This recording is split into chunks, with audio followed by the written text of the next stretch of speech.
mundo aqui sabe, se quem não sabe, vou te informar agora, que Jesus nasceu em Belém, né?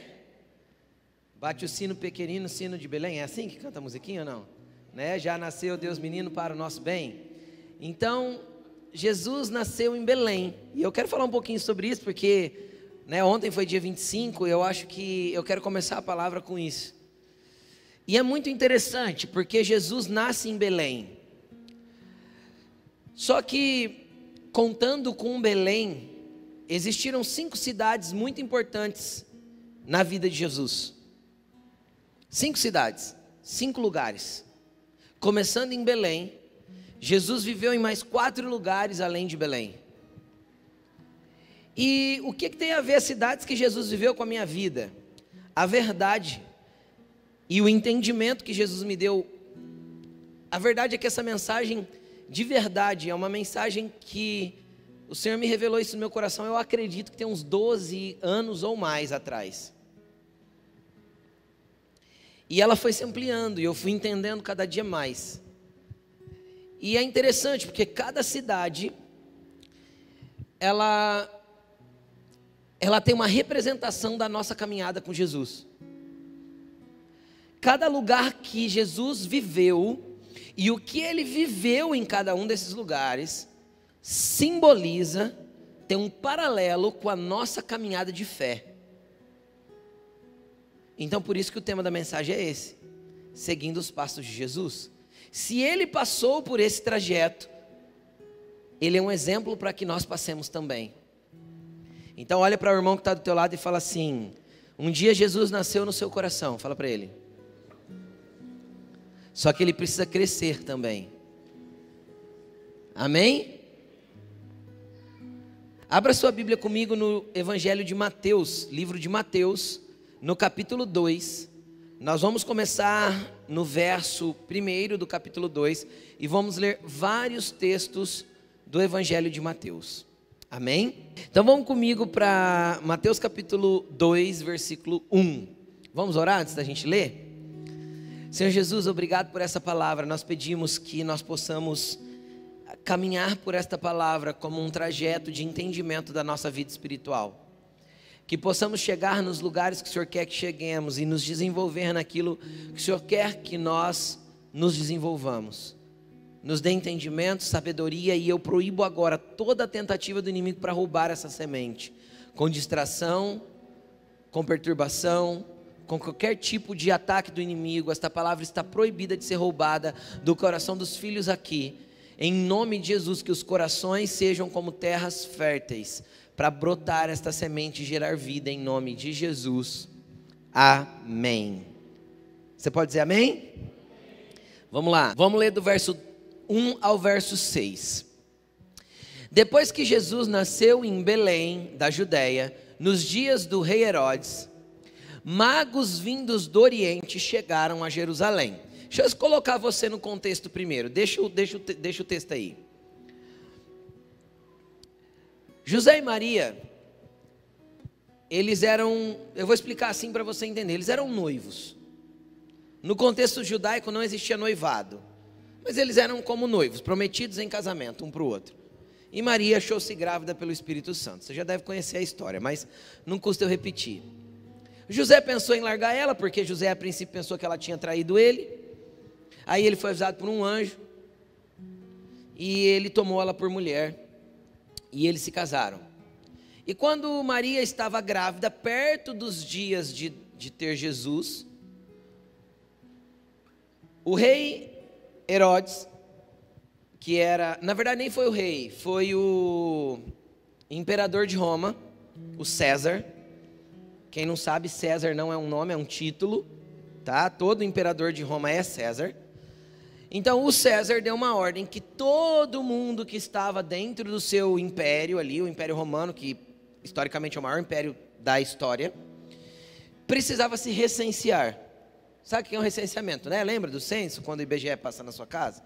Então, diferente do Brasil, não era o IBGE que passava na casa de José e Maria. Era José e Maria que tinha que ir na cidade de origem da sua família se recensear. E a família de José era a família de Davi. e Belém é chamado de cidade de Davi. Então ele teve que pegar Maria, mesmo barrigudona, pôr em cima de um animal e ir até a cidade de Belém. E ele chegou lá, e o contexto diz, os evangelhos contam, que eles não acharam um lugar para se hospedar, uma hospedaria. E eles acabaram encontrando apenas um curral para dormir naquela noite. E este foi o lugar que Jesus nasceu. E aí o que aconteceu?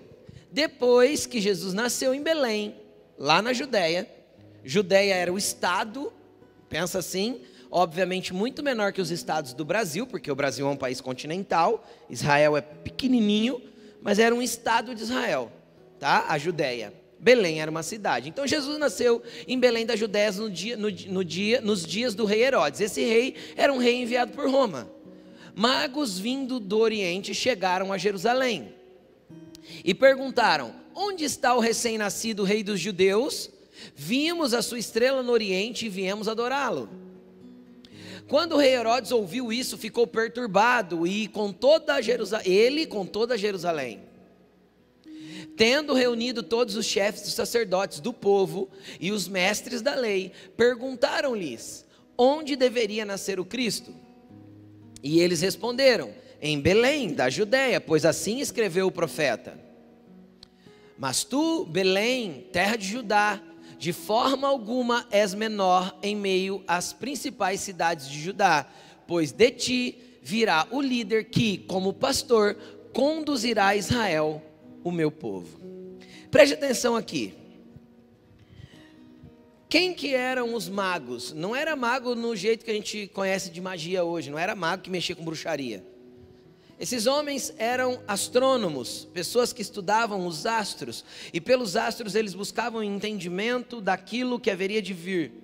Existem hipóteses de que esses homens eram até discípulos de Daniel, lá da Babilônia, que Daniel deixou uma escola de profetas na Babilônia, que estudavam essas profecias através de sinais nos céus, e que esses homens seguiam esses passos. Por isso eles eram do Oriente, ou seja, não eram judeus, e também esperavam o Messias de Israel. Entenderam? Então, isso são só hipóteses, não é bíblico, mas esses homens, por entenderem um sinal nas estrelas, eles sabiam que o Cristo tinha nascido. E obviamente, quem espera um rei vai para a capital, vai para os poderosos, não vai nos currais. E aí a Bíblia diz que eles chegaram em Jerusalém e foram onde? Em Herodes. Cadê o recém-nascido rei dos judeus? Herodes ficou apavorado? Pronto, deu B.O. Se Roma souber que está nascendo um rei aqui, ainda que tem profecia a respeito dele, problema para nós, politicamente extremo problema, sim ou não? Muito problema. Então Herodes joga um 7-1 nos magos e fala assim: encontra ele, e quando vocês souberem onde ele está, fala para mim, porque eu quero ir lá adorar também. Na verdade Herodes tinha intenção de matar Jesus, para eliminar uma ameaça. E aí o que aconteceu? Aconteceu que Jesus nasce ali em Belém. E ele não fica muito tempo ali. Rapidamente, José tem uma direção da parte de Deus de que ele deveria se mover com o menino. Ele deveria avançar para outro lugar com aquele bebê. Agora vamos começar a entender alguns paralelos, que é o que eu falei que eu ia traçar com você. O que significa Belém para nós? O que é o lugar de Belém para nós? Todas as vezes que uma pessoa resolve abrir o seu coração para Cristo e resolve entrar em uma novidade de vida com Jesus, uma pessoa que resolve tomar uma decisão e falar assim: não, daqui para frente a minha vida não vai mais ser pautada nas minhas próprias vontades, no meu próprio eu, nem no meu próprio desejo. Daqui em diante a minha vida será pautada e dirigida por Jesus, pela sua palavra e pela sua vontade. Quando uma pessoa faz isso, a Bíblia chama isso, Jesus ensinou isso, como um processo de novo nascimento. O que é o novo nascimento? Muita gente tem dúvida. Até Nicodemos teve. João capítulo 3 retrata uma conversa de Jesus com um homem chamado Nicodemos. O homem chegou em Jesus e falou assim: Senhor, o que eu faço para ter a vida eterna? Jesus olhou para ele e falou: Nicodemos, é necessário nascer de novo. Nicodemos olhou para ele e falou assim: como eu, sendo velho, sendo adulto, posso entrar de novo na barriga da minha mãe e voltar a nascer? Jesus falou assim: não, Nicodemos, não é desta forma. Mas aquele que nasce através da minha palavra e através do meu espírito, se torna uma nova criatura. Então, a partir desses dizeres de Jesus, todo o Novo Testamento vai ensinando o que é nascer de novo. É dia após dia deixar a palavra te lavar e te limpar daquilo que é ruim em você, e ao mesmo tempo você ser renovado pelo Espírito de Deus para continuar a ter força para caminhar na tua caminhada de fé. Isso é um novo nascimento. Então aí eu quero entrar em um ambiente com você. Quando você toma a decisão de andar com Jesus e mergulha no processo do novo nascimento, você nasceu de novo. E se você nasceu de novo, no ambiente físico, você continua sendo adulto, porque Nicodemos perguntou: como eu posso ficar pequeno de novo? Não é isso. Mas no ambiente espiritual, na tua vida no espírito, você é um recém-nascido. E tem um monte de gente que frequenta a igreja e ainda não nasceu de novo. Pastor, isso é possível? Claro que é possível, porque frequentar a igreja não é sinal de novo nascimento. Eu posso ser batizado e não ser nascido de novo. Às vezes eu vejo, e não tenha erro nisso, cada um enxerga de uma forma, mas às vezes eu vejo algumas igrejas que fazem a camiseta do batismo e colocam: eu nasci de novo. O batismo não tem ligação com o novo nascimento. Ele deveria ser um sinal do novo nascimento, mas nem sempre é. Porque o novo nascimento tem a ver com quando eu decido viver diferente. Quando eu me posiciono para deixar a minha vida ser transformada por Cristo. Então, quando isso acontece, eu cheguei em Belém. Espiritualmente eu fui inserido num lugar de nova vida, de ser um recém-nascido espiritual. Cara, mas o que é interessante em Belém? O interessante de Belém é que é um lugar de mimos. Os magos do Oriente levaram para Jesus o quê? Ouro, incenso e mirra. Agora fala para mim, o que Jesus fez para merecer esses presentes?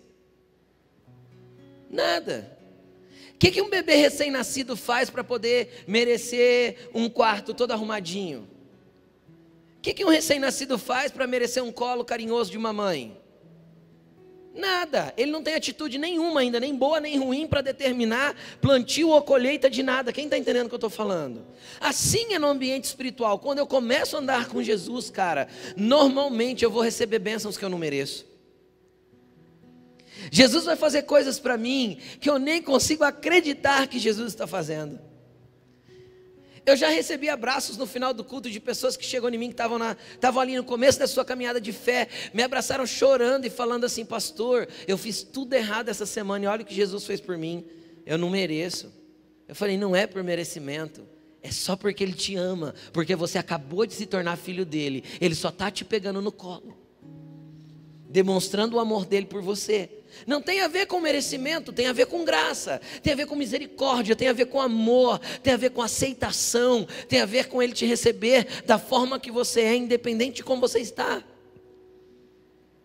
Porque você nasceu de novo e se tornou filho dEle, está começando a andar com Ele. Você é um mero recém-nascido ali em Belém. Ali em Belém é um lugar onde você vai entender que andar com Jesus é melhor do que a vida que você sempre viveu. É interessante que eu sempre encontro algumas pessoas que estiveram com Jesus e desistiram de Jesus. Quem conhece pessoas assim? Uma vez estiveram, caminharam um tempo com Jesus e depois abandonaram a igreja, largaram tudo, voltaram para a velha vida e seguiram as suas vidas. E é interessante quando a gente conversa com essas pessoas, obviamente, muitas delas sabem que sou pastor, então, inevitavelmente a gente entra no assunto da igreja. Então, elas mesmas chamam para isso. Aí a gente conversa e normalmente elas falam assim: nossa, pastor, estou precisando muito voltar, porque está feia as coisas para mim. A verdade é que a pessoa já entendeu que com Jesus ele tem esse carinho, ele tem esse abraço, ele tem esse mimo, ele tem essas bênçãos, ele tem a paz, ele tem a alegria, ele tem um monte de coisa que nenhum dos desejos lá de fora, nenhuma das tentativas de preencher, nenhum tipo de sensação, nenhum tipo de prazer, nenhum tipo de desejo que eu me entregue vai completar do jeito que Jesus completa.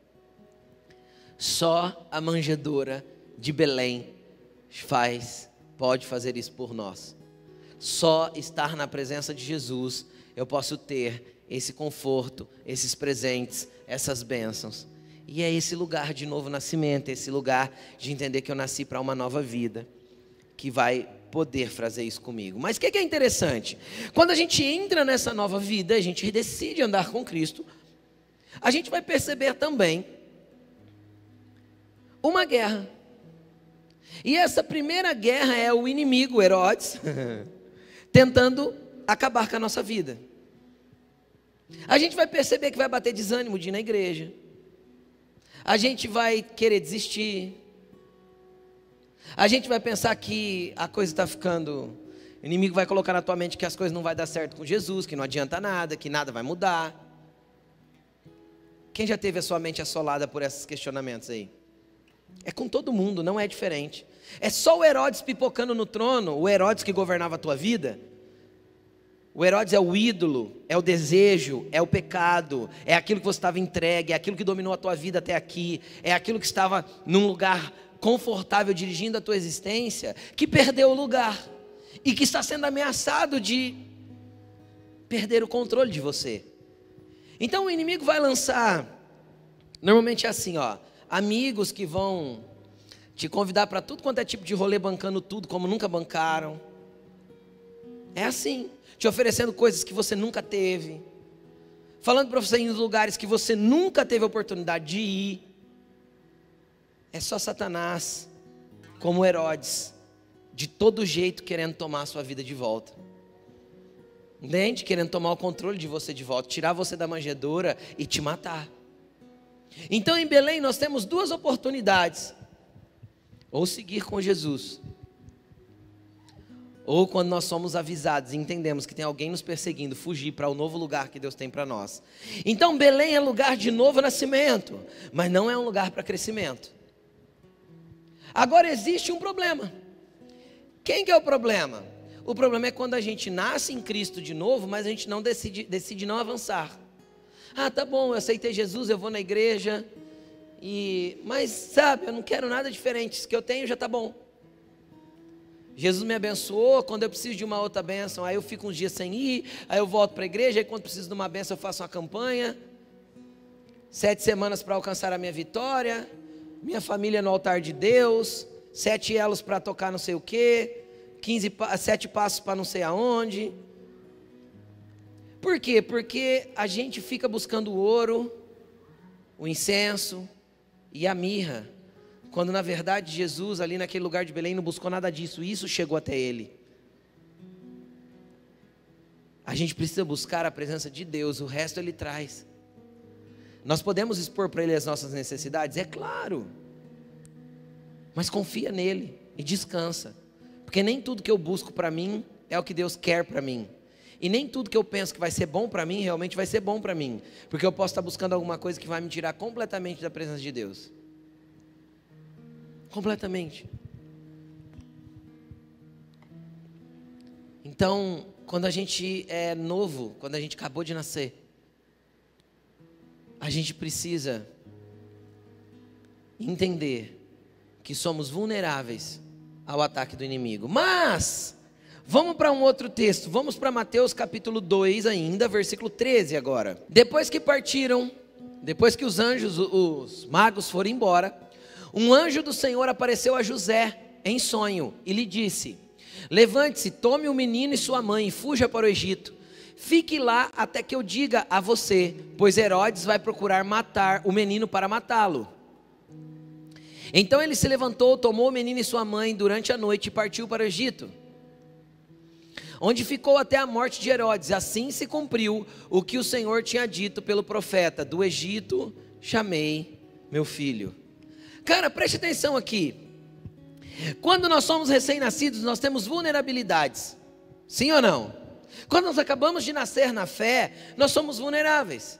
E aí eu vejo uma coisa muito interessante. Jesus tinha alguém mais maduro do que ele, cuidando dele em Belém.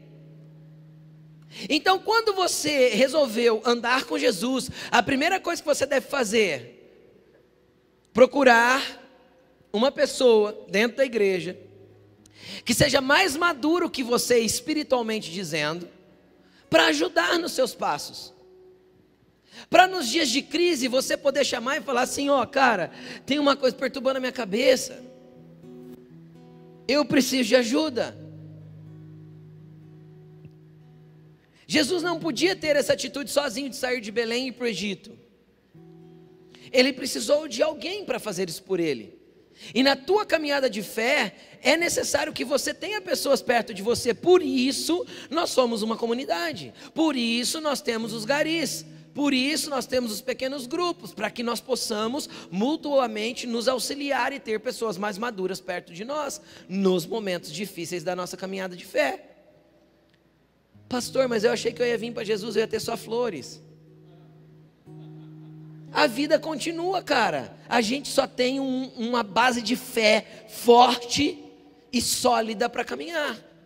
Mas o vento continua soprando. As dificuldades da vida continuam batendo a nossa porta. E aí, às vezes, quando o vento sopra forte, a gente precisa de alguém para pegar na nossa mão e nos ajudar nos momentos de dificuldade. Então, não queira estar numa comunidade isolado. Isso não é bíblico. Não queira tentar crescer espiritualmente sem um apoio. Você precisa de pessoas perto de você, que vão ter mais maturidade que você e vão te ajudar nos momentos que você precisa de uma força. Todos nós precisamos, em alguns momentos da vida. Quem já precisou de ajuda aí, já teve ajuda e já foi abençoado? É bom contar com os irmãos. É necessário, na verdade. Então, José é avisado no sonho e leva Jesus para o Egito. E o que o Egito simboliza? Mudou de ambiente? Sim, nasceu em Belém, mas não ficou em Belém. Rapidinho, Deus movimenta Jesus. Qual que é a próxima movimentação? O Egito. Fala, pastor, o Egito simboliza o mundo. Não nesse contexto. Por quê?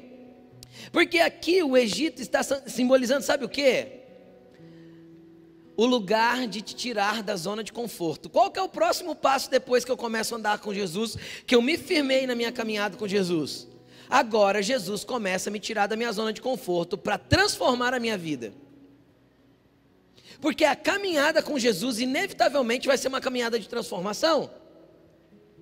Então, conforme eu vou caminhando, Jesus vai mexendo comigo. E por que eu falo que esse lugar é fora da zona de conforto?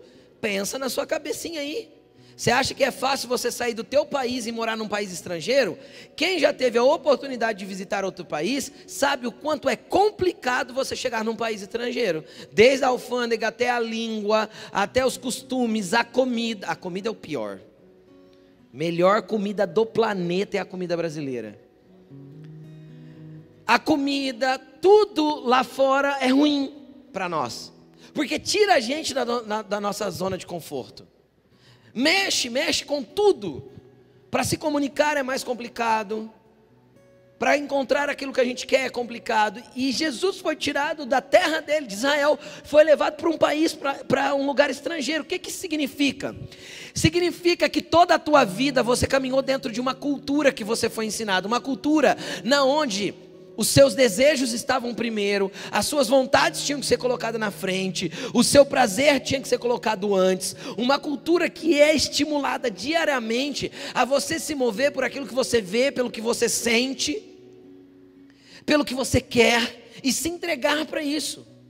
Quando você é inserido na cultura do Egito, nesse caso aqui, na cultura estrangeira, dentro dessa movimentação, você está sendo tirado da cultura deste mundo e colocado na cultura do reino de Deus. Cara, isso é um choque cultural. Isso muda tudo. Então te ensinaram um monte de coisas que a palavra de Deus vai confrontar você e vai dizer assim, ó, não é isso. Te ensinaram que você tinha que ceder a todas as suas vontades, e a palavra de Deus vai dizer, negue-se a si mesmo, toma a tua cruz e siga-me. Te ensinaram que para poder ter uma vantagem não tem problema uma mentirinha, e a palavra de Deus vai dizer que não é para a gente mentir, porque quem mente se torna filho de Satanás. Aí nós vamos ter que aprender, parar de se corromper, parar de se vender, parar de emitir nota falsa, parar de fazer falcatrua, parar de guardar o troco que foi dado errado, parar de contar uma mentirinha para o bem, porque não existe mentirinha para o bem. Nós vamos ser confrontados com uma cultura completamente oposta daquela que nós vivemos a vida toda, e vem um choque de realidade. Esse choque te tira da zona de conforto, esse choque é o Egito. Não foi fácil para José, não foi fácil para Maria, até porque eles foram fazer uma viagem só para o recenseamento. Eu acredito que José deixou casa, deixou móveis e foi com a mala de mão para fazer o recenseamento. Dali, Deus já fala para ele, ó, para o Egito. Sem nada, Jesus, sem nada, porque você tem que largar toda a sua velha vida para trás para poder entrar naquilo que eu tenho para você. Sem nada. Só se direciona para o novo lugar. É uma cultura diferente, é um estilo de vida diferente, é um modo de viver diferente, é um modo de viver que vai ser completamente oposto àquilo que a cultura da mídia ensina, que a cultura do lugar que você cresceu ensina. Vai ser necessário mudar, até porque todo o trabalho de Jesus é para nos transformar, não para deixar a gente do mesmo jeito nos abençoando a vida inteira. Jesus morreu por nós, não pelos presentes que Ele pode nos dar. Jesus quer você. Jesus quer a tua vida por completo. Jesus não é fada madrinha, que quando você precisa Ele vem com a varinha de condom e bate em você e você recebe o presentinho. Entende? Jesus não é trevo de 4 folhas, cara. Não é o sal grosso com alho colocado na porta que espanta o mal olhado. Jesus não é o comigo ninguém pode.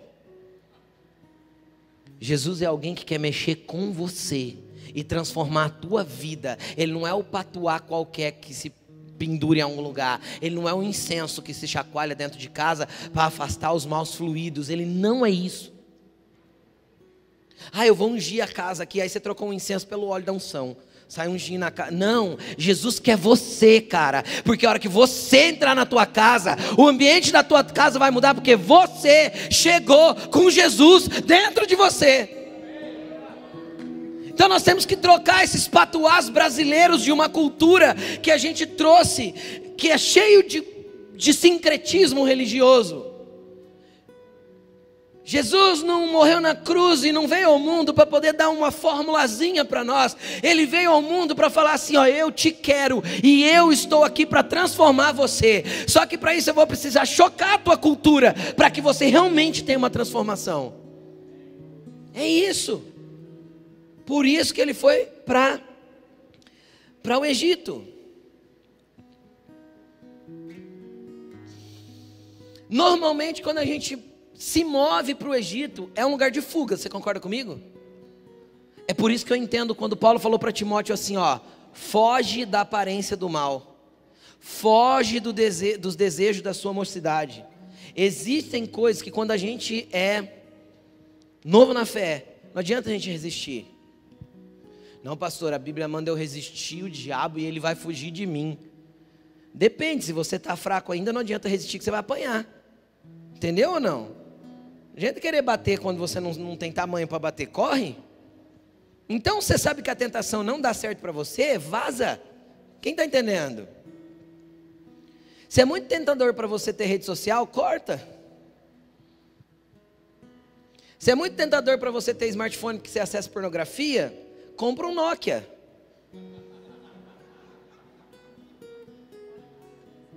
É isso. A gente precisa entender qual que é o nosso ponto de fraqueza. O Egito é um lugar de fuga. É sair da zona de conforto? Claro que é. Mas eu estou fugindo para não ser tomado pelo inimigo novamente. É o ambiente dos amigos que te leva para a cachaça? Sai dos ambientes dos amigos para não voltar para a cachaça. E assim sucessivamente. Qual que é a tua área de fraqueza? Qual que é o teu lugar que tem que ser de fuga e não de tentar resistir? Acha qual que é o teu ambiente de fraqueza, determina, entende ele e foge. Ai, pastor, eu queria ficar firme. Vai ficar firme, vai cair igual um tijolo para trás, né? Puf, do tombo que vai levar. Não adianta, tem coisa que não adianta a gente tentar resistir, é para fugir mesmo, vaza. Não é para tentar matar o Herodes, ó, linha, entendeu ou não? Lá então o Espírito, nessa fuga tua, o Espírito vai trabalhar. Para que coisas sejam transformadas, para que uma cultura mude. Outra coisa que a gente aprende no Egito, ouvir a voz de Jesus, receber a orientação dele. José ouviu, vai para o Egito. O que o anjo falou para ele? Fica lá até você me ouvir de volta. A hora que você me ouvir de volta, você pode voltar. A hora que você ouvir minha voz dizendo, ó, pode voltar, então você pode voltar. Então a gente vai ter que ser treinado para ouvir a orientação de Jesus para a nossa vida, que é algo completamente contra a cultura, sim ou não? A gente aprendeu a decidir, a gente não aprendeu a ouvir a orientação de Deus. Ninguém ensinou a gente a ouvir a orientação de Deus.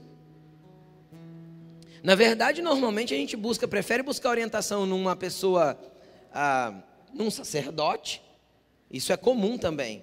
Preciso de orientação da parte de Deus, vou procurar alguém que tem mais Deus do que eu. Tem muita gente que chega de mim, pastor, eu estava pensando em fazer isso, o que você acha? Eu falo, eu acho que você tem que orar. Por que eu mando a pessoa orar? Porque tem coisa que tem resposta só em Deus. Se eu tentar responder por ela, eu me coloquei como mediador. Mediador entre Deus e o homem é Cristo, não tem ninguém mais. Entenderam? Tem coisa que já está respondido. O que eu faço? Abro a Bíblia e falo, vamos ver o que a palavra de Deus diz a esse respeito? Está aqui, está dito já. Então nisso eu posso ajudar. Mas o que a Bíblia não diz, ora e espera ouvir. Pastor, estou orando faz tempo, faz uns 3, 4 dias que eu estou orando, Deus não me responde. Enquanto Deus não responder, você não tem que se mover. Eu aprendi isso do jeito mais difícil. Eu aprendi isso do jeito do dia que ele não respondeu e eu fui. Aí lá quando eu fui, ele falou para mim, por que você veio? Eu falei assim, porque eu...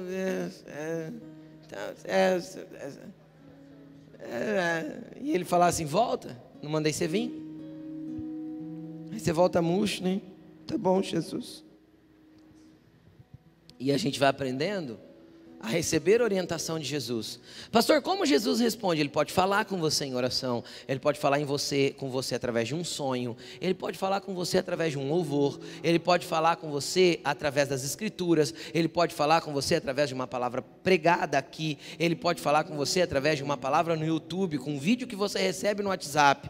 Só que na hora que ele falar, não pode ser a tua alma pular aqui dentro, mas tem que ser uma testificação no teu espírito, aquela coisa que você tem certeza que é Deus falando, que não ficou sombra de dúvida, que a resposta chegou. O meio não importa, importa a testificação no Espírito. Entenderam? Quem já recebeu respostas assim, que veio de gente que você nem imaginava, de repente você fala, ó Deus falando. É assim. Mas vamos lá, vamos para Mateus 2, 19 ao 23, não nós vamos alongar muita palavra. Depois que Herodes morreu, um anjo do Senhor apareceu em sonho a José no Egito. Eles ainda estavam lá no Egito. E disse, levante-se, tome o menino e sua mãe, vá para a terra de Israel, pois estão mortos os que procuravam tirar a vida do menino. Ele se levantou, tomou o menino e sua mãe e foi para a terra de Israel. Mas, ao ouvir que Arquelau estava reinando na Judéia, em lugar do seu pai Herodes, era filho de Herodes, teve medo de ir para lá. Tendo sido avisado em sonho, Deus falava muito com José em sonho. Sim ou não? Sim. Retirou-se para a região da Galileia. Era outro estado, lembra que eu falei que Judéia era um estado, ele vai para um outro estado. Judéia era no sul, Galileia era no norte, tá? E foi viver numa cidade chamada Nazaré. Assim cumpriu-se o que fora dito pelos profetas: ele será chamado Nazareno. Preste atenção no que eu vou falar. O que é Nazaré? Esse é o melhor lugar para se estar dentro do processo. Qual que é o próximo passo? Então, o primeiro passo, eu nasço de novo, resolvo andar com Jesus e fujo. Quando eu fugir, vai vir um confronto cultural. Vou ter que abandonar algumas coisas vão começar a mexer comigo, eu vou querer voltar para trás, eu não vou querer ficar ali, o lugar é incômodo. Isso vai acontecer. Não existe ninguém que não passe por isso na caminhada de fé. Vou ter que arrancar algumas coisas de mim, vou ter que abrir mão de outras coisas, vou ter que deixar alguns desejos ruins, abrir mão de algumas coisas, de alguns pecados, eu vou ter que avançar, fugir. Quando Deus me traz para um novo lugar, esse lugar é Nazaré. E o que simboliza Nazaré? O que simboliza Nazaré? Esse é o lugar onde Jesus cresce. Então é o lugar onde você vai ter maior crescimento na sua vida espiritual. O que acontece em Nazaré? Em Nazaré, Jesus aprendeu a equilibrar, preste atenção no que eu vou falar, a sua humanidade com a sua espiritualidade. Jesus era uma pessoa muito espiritual? Era. Com 12 anos, o Evangelho de Lucas diz que ele foi no templo em Jerusalém e ele já ensinava os mestres e doutores da lei. Então ele conhecia muito das Escrituras. Com quantos anos? 12. 12 é um pititeco, não é? Com 12 anos. Então ele era um cara muito espiritual, ele era uma criança muito espiritual, era. Só que ele jogava bola com os amigos na rua, biroca. Tinha estilingue para matar uns passarinhos, para comer. Não pensa que Jesus não tinha humanidade. Isso seria uma utopia. Porque ele foi colocado na terra para entender todas as nossas fraquezas, para compreender todas as nossas limitações, e como ser humano ele teve que ter todas as limitações humanas, então ele foi homem. Em Nazaré ele aprendeu um lugar de equilíbrio entre a espiritualidade e a humanidade. Este é um lugar que muitos cristãos não conseguem achar dentro da sua caminhada cristã. Como assim, pastor? Tem alguns que são humanizados demais, tudo é natural. Quem já viu crente assim? Não dá nada não, não tem problema não, isso é assim mesmo, todo mundo faz.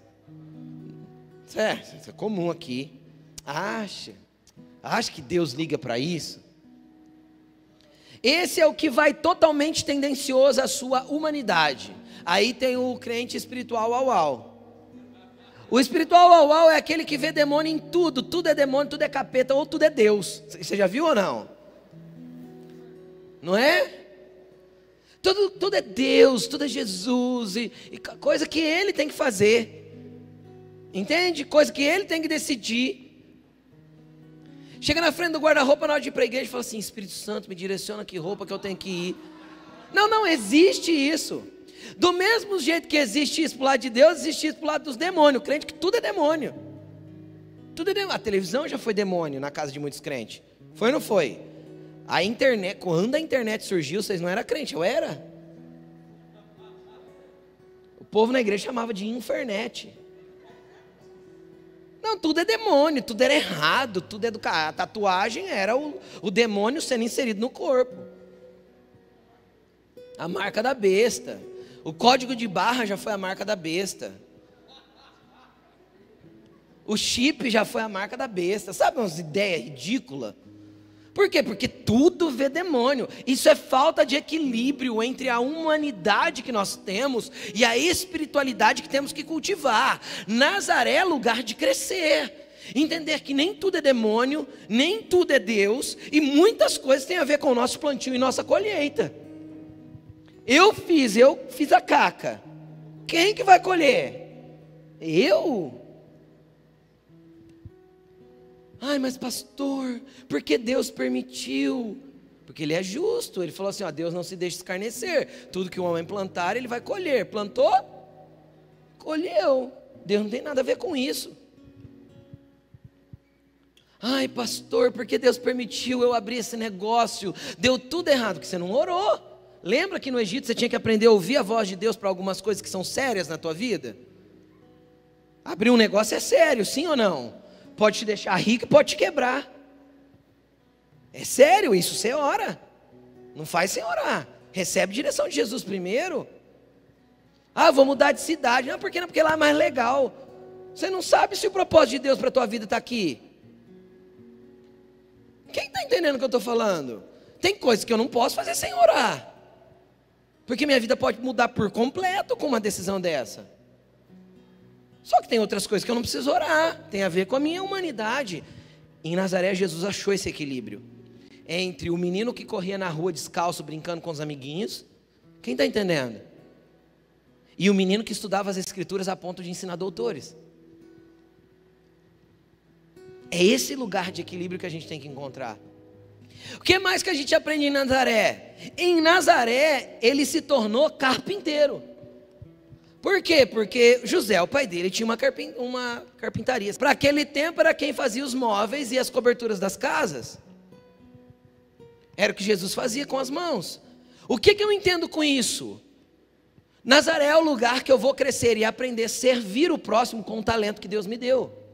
Eu vou desenvolver habilidades. Eu vou construir coisas para abençoar a casa do próximo, para mobiliar a casa espiritual do outro. Entenderam? Em Nazaré eu vou, com as habilidades que Deus me deu, eu vou aprender a gerar coisas para abençoar o próximo. O que mais que Jesus passou em Nazaré? Jesus passou por momentos difíceis. Quais? Ele perdeu José, seu pai. É nítido que quando Jesus começa o seu ministério com 30 anos, ele não tem o pai mais. José já era morto. Pode ler os evangelhos que você vai ver. Então Jesus passa pelo baque de perder o pai. Entende? E não é só o caso de perder o pai. É de assumir o negócio da família na marcenaria, ou sei lá, na carpintaria. E, como filho primogênito de José e Maria, porque ele foi o primeiro, teve muitos irmãos, ele era responsável por manter a casa financeiramente. Então Jesus é treinado nas dores da vida, nas percas da vida, porque ninguém vai passar ileso por isso, vai? Tem alguém aqui que vai conseguir passar pela vida sem perder alguém, sem ter dores, sem ter perdas, sem ter mágoas? É impossível.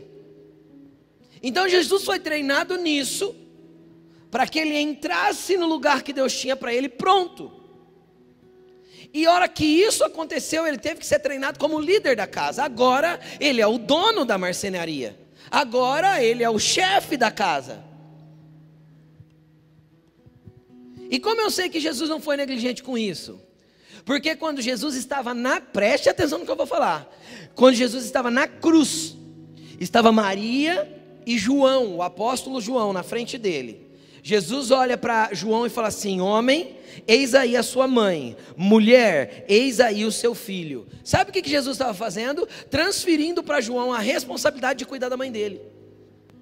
Porque a responsabilidade financeira de cuidar de Maria era de Jesus, e Jesus não deixou de fazer isso. Historicamente, eu estudei isso quando fiz teologia, é comprovado que Maria morreu junto com João em Éfeso. Quando João se muda para Éfeso, leva Maria, porque Maria estava sendo cuidada por João, porque ele cumpriu à risca o pedido de Jesus, de cuidar de uma viúva.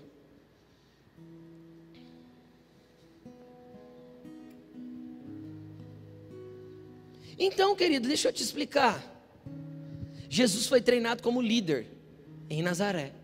Foi treinado como alguém que era provedor, como homem agora, não mais como filho do Zé. E como eu sei que Jesus soube equilibrar toda a humanidade dele com a espiritualidade dele? Porque ele nunca ficou demonstrando essa espiritualidade para os outros. Tanto que, Lucas capítulo 4, quando ele chega na sinagoga em Nazaré, ele pega o livro para ler, e ele lê um texto de Isaías, que dizia a respeito dele: eis que o Espírito do Senhor está sobre mim, porque me ungiu para pregar boas novas aos cativos, por dar vista aos cegos, colocar em liberdade os oprimidos. E ele termina de ler, e ele fala assim: ó, hoje se cumprem essas escrituras na minha vida. Aí a Bíblia diz que todo mundo olhou para ele e ninguém entendeu nada. E começaram a comentar: não é esse o filho do Zé com a Maria? Como pode essas escrituras estarem se cumprindo na vida dele? Isso significa que ele era inserido na comunidade, que ele era uma pessoa comum dentro da cidade. Quem está entendendo o que eu estou falando? Que ele era um ser humano, dentro da sociedade que ele vivia. Isso significa que lá fora você não precisa ser super espiritual. Lá na tua empresa você não tem que ser o crente chato, que tudo é glória a Deus e aleluia. Não, você tem que ser alguém abençoador, mas que saiba se colocar no momento certo, mas que saiba rir com os amigos, se divertir, que saiba ter paz e ter alegria mesmo nos momentos de dificuldade, que você saiba ser humano, mas ao mesmo tempo estar conectado com Deus, para que você possa ser luz nos ambientes que Ele te inserir. Foi isso que Jesus aprendeu em Nazaré. É a maior escola que nós temos que ter, e é a mais longa, chama-se vida. Casamento, filhos, isso molda a gente demais, para que Deus nos leve nos lugares que Ele quer que nós estejamos, e Ele trabalhe nas nossas vidas, para que nós toquemos tudo aquilo que Ele gostaria que nós tocássemos, e façamos tudo aquilo que Ele gostaria que nós fizéssemos. Amém? Vamos lá. Mateus 4:12. Mateus 4:12. Jesus sai de Nazaré uma hora. Quando Jesus ouviu que João, esse João é o Batista, o João Batista, tinha sido preso, voltou para a Galileia. Ele estava na Judéia, numas coisas que ele estava fazendo lá. Quando João foi preso, ele voltou para a Galileia. Saindo de Nazaré, foi viver em, aonde? Cafarnaum, que ficava junto do mar. Jesus foi morar numa casa de praia, na região de Zebulon e Naftali, para se cumprir o que fora dito pelo profeta Isaías: terra de Zebulon, terra de Naftali, caminho do mar, além do Jordão, Galileia dos gentios. O povo que vivia nas trevas viu uma grande luz, e sobre os que viviam na terra da sombra da morte raiou a luz. Cara, o que é Cafarnaum? Cafarnaum é o lugar da manifestação pública da vida de Jesus. Jesus, até o que mudou para Cafarnaum, ele era só o Jesus de Nazaré, entende? Que ninguém conhecia. Foi em Cafarnaum que o ministério dele foi assim, ó, bum, e todo mundo passou a conhecê-lo. Deus vai te levar para um lugar de manifestação pública o dia que você for bem treinado em Nazaré. Entendeu? O dia que você caminhar nessas etapas. Em Cafarnaum, cara, era a casa de Jesus, a casa dele mesmo. Agora não mais a casa do Zé e da Maria, do pai e da mãe. A casa dele. Que casa era essa? Quem lembra dos 4 amigos que levaram o cara na maca e desceram pelo telhado? Era na casa de Jesus. Os abusados destelharam a casa de Jesus. Jesus estava na sala dele, de repente o teto abre e o nego desce uma maca na frente dele. Foi lá na casa de Cafarnaum que chegou Maria e os seus irmãos, tentando pegar ele porque achava que ele estava louco. A própria família achou que Jesus estava fora de si, por estar fazendo o que estava fazendo. Aí sabe o que ele responde? Alguém chega nele e fala, ó, tua mãe e teus irmãos estão lá fora. Ele fala assim, tá vendo essas pessoas aqui? Esse aqui são as minhas mães e os meus irmãos. O que isso simboliza para nós? Quando a gente vai para a manifestação pública daquilo que Jesus está gerando dentro de nós no secreto, algumas pessoas vão ser contra isso. Então, Cafarnaum é o lugar de esquecer as críticas, é o lugar de esquecer as opiniões, é o lugar de esquecer certas coisas e largar certas coisas para trás, para que nós entremos no novo de Deus, para que nós acessemos aquilo que Deus tem para nós. Agora estou falando para a pessoa madura. Se você está começando a tua caminhada de fé, isso aqui que eu vou falar não é para você. Cafarnaum não é para agora. Você guarda a nota para daqui às vezes 2, 3, 5, 8, 10 anos você está vivendo isso. Por quê? Porque vai chegar um momento que você vai ter que se desprender do que as pessoas pensam. Ou você não vai avançar para o que Deus tem para você. Você acha que eu não ouvi? Ah, mas você vai largar um emprego tão bom desse, uma empresa tão boa dessa para poder ser pastor de igreja? Mas se Jesus mandou, o que eu vou fazer? Eu também queria ter continuado na empresa, mas Jesus não queria. Quem está entendendo o que eu estou falando? Ou eu vou me desprender do que as pessoas pensam, ou eu não avanço para o que Cristo tem para mim. Aí a gente vai ficar um pouco em Cafarnaum e de repente a gente vai perceber que vai começar a vir as críticas. Por quê? Porque as pessoas fazem questão de olhar para nós e falar assim: não é o filho do Zé e da Maria? Quem ele pensa que é para estar nesse lugar aí? Eu acho que ele está fora de si. Então vão começar a pegar fraquezas ou debilidades da sua humanidade e vão enaltecer elas, para tentar mostrar para você que você é incapaz. Eu sei que tem alguns aqui que já passaram por isso. Vão tentar enaltecer as debilidades da sua humanidade, para falar assim: você não pode, você não deve, está errado, onde já se viu você? Por último, em Cafarnaum, passando o nível das críticas e você superando o nível das críticas, você vai entrar no nível da calúnia. O que é o nível da calúnia? Todo mundo que se manifesta publicamente um dia vai ser caluniado. O que é a calúnia? É quando alguém inventa uma coisa mentirosa a teu respeito e espalha para todo mundo. Já aconteceu isso com você, pastor? Já? E aí? Ou eu me ofendo, tento me defender e paro, ou ignoro e sigo. Se é mentira, não tem que provar nada para ninguém. Porque aí eu já sei quem eu sou, já tenho minha identidade formada, eu já estou no lugar que Deus gostaria que eu estivesse, eu já estou morando na casa que eu tenho que estar, eu já estou manifestando o que Deus quer que eu manifeste, eu só sigo. Quando chegaram em Jesus: você está falando que é isso, está falando que é aquilo, o que Jesus respondia? Você que está dizendo. Você que diz, tu o dizes. Mas é você que está dizendo? Não sou eu. Fala o que você quiser. E por último, para a gente encerrar,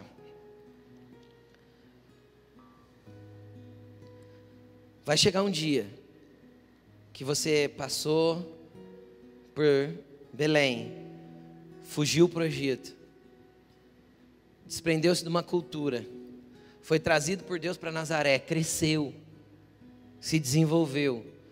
Às vezes Deus já trouxe uma manifestação pública daquilo que Ele quer que você se torne. E essa manifestação pública não precisa necessariamente ser famoso. Você pode estar manifestando publicamente para a tua família. Você pode estar manifestando publicamente para os seus amigos, para a tua casa, para as pessoas que estão perto de você, no teu trabalho. É uma manifestação pública.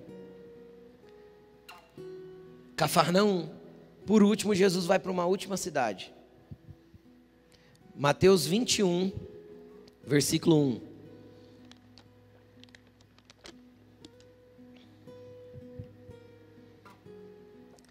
Quando se aproximaram de Jerusalém e chegaram a Betfagé, no Monte das Oliveiras, Jesus enviou 2 discípulos, dizendo-lhes: vão ao povoado que está adiante de vocês. Logo encontrarão uma jumenta amarrada, com um jumentinho ao lado, desamarrem-nos e tragam-nos para mim. Se alguém perguntar algo, diga-lhe: o Senhor precisa deles e logo enviará de volta. Isso aconteceu para que se cumprisse o que fora dito pelo profeta: digam à cidade de Sião, Sião é Jerusalém, eis que o seu rei vem a você, humilde, montado num jumentinho, cria de uma jumenta. Os discípulos foram e fizeram o que Jesus tinha ordenado. Trouxeram a jumenta e o jumentinho e colocaram sobre eles os seus mantos, e sobre estes Jesus montou. Uma grande multidão estendeu seus mantos pelo caminho, e outros cortavam ramos de árvores e espalhavam pelo caminho. A multidão que ia diante dele e os que seguiam gritavam: Hosana ao filho de Davi, bendito é o que vem em nome do Senhor, Hosana nas alturas. Quando Jesus entrou em Jerusalém, toda a cidade ficou agitada e perguntava: quem é este? A multidão respondia: este é Jesus, o profeta de Nazaré da Galileia. É onde ele foi forjado. A identidade dele foi gerada lá. Amém? Vamos continuar. Jesus entrou no templo e expulsou todos os que ali estavam comprando e vendendo, derrubou as mesas dos cambistas e as cadeiras dos que vendiam pombas. E lhes disse: está escrito, a minha casa será chamada casa de oração, mas vocês estão fazendo dela um covil de ladrões. Os cegos e os mancos aproximavam-se dele no templo e ele os curou. Mas quando o chefe dos sacerdotes e os mestres da lei viram as coisas maravilhosas que Jesus fazia, e as crianças gritando no templo, Hosana ao filho de Davi, ficaram indignados. E lhes perguntaram: não está ouvindo o que essas crianças estão dizendo? Respondeu Jesus: sim. Vocês nunca leram? Dos lábios das crianças e dos recém-nascidos suscitastes louvor. O que eu quero te falar, querido? Eu quero te falar que o outro lugar espiritual que nós temos que estar é em Jerusalém, é em Sião. Como eu vou para Sião? Qual que é esse momento na minha vida, pastor? É durante todo o percurso da tua vida espiritual. Por quê? Porque Sião é um lugar espiritual que você acessa em louvor e adoração. Eu não sei se você percebe, mas a entrada de Jesus foi cercada de adoração e louvor. Hosana, aquele que vem em nome do Senhor, glória a Deus nas alturas, louvado seja o teu nome, tu és o rei, tu és aquele que vinha direcionado e dirigido e conduzido pelo Senhor. O que é Sião na nossa vida espiritual? Querido, todas as vezes que nós o adoramos em espírito e em verdade, nós acessamos um lugar espiritual de adoração, um lugar espiritual que nós podemos tocar para sermos fortalecidos. Desde quando nós podemos tocar esses lugares? Desde recém-nascidos e criancinhas, porque da boca dos recém-nascidos de Belém, ele suscita o verdadeiro louvor. Então, desde que você chegou em Jesus, você pode começar a adorá-lo em espírito e em verdade, porque o Pai procura adoradores que o adorem em espírito e em verdade. E conforme nós adoramos com um coração sincero, com a verdade do nosso coração, com a verdade do lugar que nós estamos, do entendimento de onde nós estamos andando, nós já vamos acessar um lugar de adoração chamado Sião, que vai nos fortalecer, nos encher, fazer com que a gente permaneça, nos trazer força para continuar, que vai nos colocar num lugar de contemplação, para entender quem Ele é, para que nós nunca venhamos a desistir dEle, para que nós passemos por todas as cidades, por todos os processos, e consigamos continuar firmes e inabaláveis na fé. Cara, Sião, você já pode entrar. Como eu acesso Sião, pastor? Com louvor, adoração, humildade e simplicidade na presença de Deus, sem ritos de religiosidade, sem estruturas de religião, com um coração sincero. O rei vem com humildade e um coração contrito e quebrantado ele não despreza. Quem subirá ao monte santo do Senhor? Sabe qual que é o monte santo do Senhor? Sião. Quem subirá ao monte santo do Senhor? Quem entrará na sua presença? Aquele que é puro de mão e limpo de coração, aquele que se entrega, que se rende, que adora em espírito e em verdade. Aí nós já podemos acessar esse lugar. É aquele dia que você é tocado, que você chora, que você clama, que Deus chega e você não entende por que Ele chegou. Então esse lugar é um lugar que nós vamos e voltamos para a nossa realidade humana quantas vezes for necessário para sermos fortalecidos, até o dia que Ele virá, montado em seu cavalo branco, com milhares de milhares dos seus anjos, e nós vamos encontrar com Ele nos ares e vamos direto para Sião.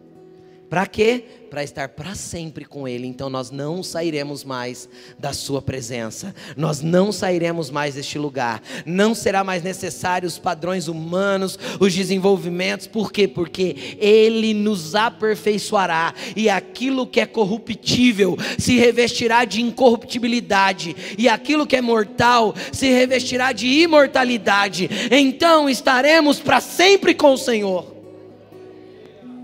para sempre.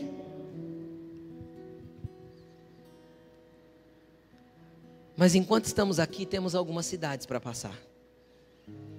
Enquanto estamos aqui, temos que seguir os passos de Jesus. E o que é importante nisso? É entender onde estamos. E não tem lugar pior ou melhor. O importante é estar na presença. Porque se você está ainda em Belém, se é o começo da tua caminhada de fé, de repente um portal espiritual se abre e você vai para Sião. E o toque do Espírito Santo é tão profundo que você nem entende, você chora. E de repente você é novinho na fé, mas você começa a falar em línguas estranhas. Por quê? Porque um ambiente espiritual foi aberto para que você fosse conectado em Sião. E a glória de Deus se revestisse, te enchesse. Aí na segunda-feira você sai daqui da igreja, às vezes no domingo flutuando. Aí na segunda-feira a vida bate de frente com você de novo. Você fala, meu Deus, eu quero voltar para a igreja, ficar lá. É isso. Então a gente vai tendo que achar esse equilíbrio. Da onde a gente tem que permanecer, da onde a gente tem que fugir, do que a gente tem que evitar. Esse é o processo da sua caminhada de fé. Belém, Egito, Nazaré, Cafarnaum. O importante é que você nunca desista. Olha para a pessoa que está do teu lado e fala assim, chacoalha o ombro dela assim com carinho e fala assim, Deus falou para você não desistir nunca. Porque Ele te comprou com o preço do sangue dEle. Você é para sempre dEle. Coloque-se de pé. Vamos orar um pouquinho a respeito dessas coisas. Eu não sei como está a sua caminhada, se você se sente ainda em Belém, se você ainda se sente no Egito, fugindo das coisas. Eu não sei como você se sente, mas hoje o Senhor está aqui para abrir um ambiente espiritual para que você conecte Sião, para que você seja fortalecido nessa noite para continuar, para que você esteja posicionado para não desistir, para que você esteja focado para não voltar atrás. Jesus caminha com aqueles que permanecem na trajetória. Jesus nunca voltou atrás, Ele sempre avançou, de um lugar para o outro, de um para o outro, até chegar na cruz, para um dia Ele voltar. Jesus caminha com aqueles que permanecem, que continuam, que insistem, mesmo não sendo perfeitos, mas que aprendem a equilibrar a sua humanidade com a sua espiritualidade. Vai falando com Jesus, querido, Ele está aqui. Se você sente que você precisa de uma conexão nessa noite para ser fortalecido, se você sente que você, independente do lugar que você entenda que esteja, se você nunca abriu o seu coração para Cristo e nunca decidiu caminhar com Ele, até você que acha que está na hora de manifestar alguma coisa, e você precisa de uma força dada pelo Espírito Santo e por Jesus, sai do teu lugar e vem até aqui na frente, vem. Você que entende que precisa ter uma conexão com o Senhor nessa noite para se fortalecer na sua caminhada, vem cá. O Espírito Santo está neste lugar. Ele está aqui para te fortalecer. Vem. Vem para que nós oremos juntos. O Senhor está neste lugar, querido, para te abraçar, para te tomar no colo, para suscitar de dentro de você verdadeiro louvor e verdadeira adoração.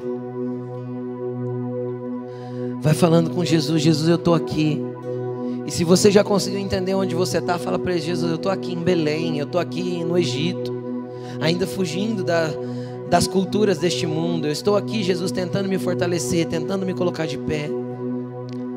Ou você retrocedeu na tua caminhada espiritual, hoje Jesus te chama de volta, cara. Hoje Jesus fala, ei, o Egito não é o teu lugar, volta para Nazaré porque eu quero te moldar. Ou você está neste lugar e nunca tomou uma decisão de andar com Jesus. Toma decisão nessa noite. Pastor, como eu posso falar com Jesus? Abra a tua boca e fala com a sinceridade do teu coração. Não precisa de palavra bonita nem de palavra decorada. Fale a verdade do que está aí dentro. Fala, Jesus, é isso que está passando aqui. Fale com Ele, Ele está neste lugar. Vá buscando ao Senhor, vá buscando ao Senhor. Nós te amamos, Jesus. Nós te adoramos, Senhor. Tu és digno de toda honra, de toda glória, de toda adoração. Dê uma salva de palmas para Ele.